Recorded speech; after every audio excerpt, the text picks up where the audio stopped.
Welcome back. Now, the factory gate has recovered.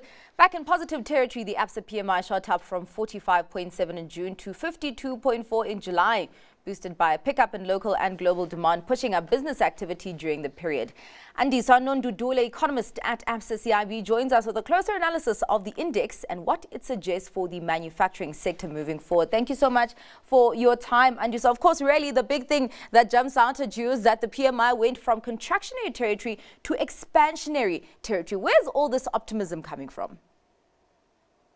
I think, prior to this month, obviously, we know there was a lot of political uncertainty regarding the elections and how formation of the coalition governments would work out. So I think post that, manufacturers are probably more relaxed, seeing that the elections, I think, did come out in a positive way, more or less, and also the formation of the government of national unity has also been somewhat of a positive in the market. So I think some of the sentiment is probably coming from there. And then, as you also know, we've been having quite a period of, stable electricity supply. So I think some of the optimism maybe comes from there.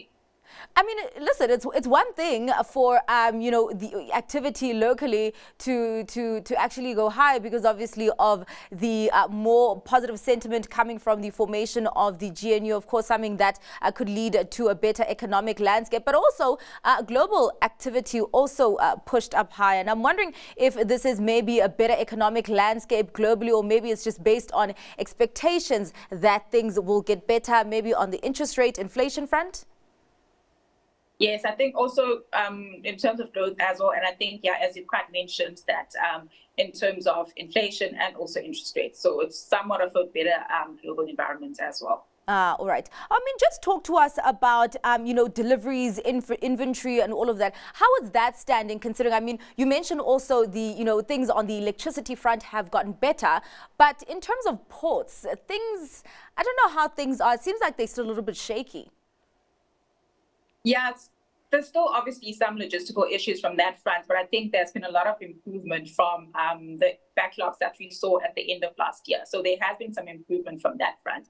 But I think in terms of supplier delivery times, what has increased that index in our view is the better, obviously, activity levels. If you look at the business activity index, that did increase by quite a bit, by almost 15 points. So there's a lot of activity within the manufacturing sector, within the value chain. So I think that obviously manufacturers are trying to deal with that activity. Yeah. I mean, as much as activity did tick up, we are seeing the employment index actually coming down slightly, and that's still in contractionary territory. What is that exactly saying? Do we need way more activity to actually make even a small dent on the employment side?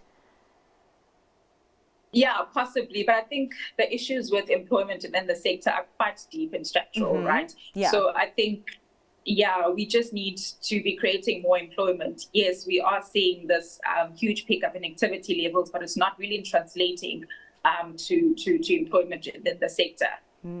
All right. I mean, also some good news. The purchasing price index also continued to decline for a fourth month in the row. Does that spell good news for inflation? Of course, we're looking at the factory gate, but maybe even for, consumers at the retailers.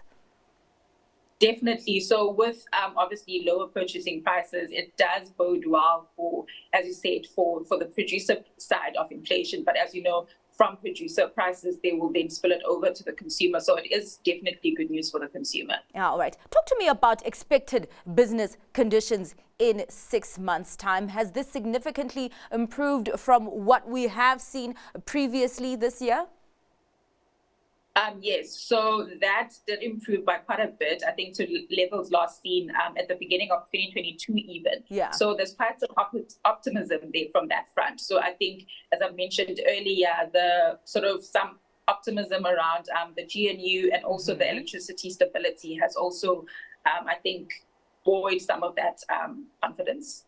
Well, I mean, this was for July, which is the first month of the third quarter. Do you think that this higher PMI activity could actually spell good news for GDP growth for the third quarter? Or is it maybe just still a little bit too early to tell? I think it's still a little bit too early to tell. We obviously need to look at the high frequency data from Stats SA as it comes in. But I think at the moment, still a bit too early to tell. But I think it's positive, right? The expectation that manufacturers have, it's definitely a positive. But I think we'll have to look at more of the high frequency data that's published by Stats SA to make more of an informed opinion on that. All right. Well, thank you so much for your time and giving us insight on the latest results coming out of the Absa PMI for July. That was Andiswa Nondudule, economist at Absa CIB.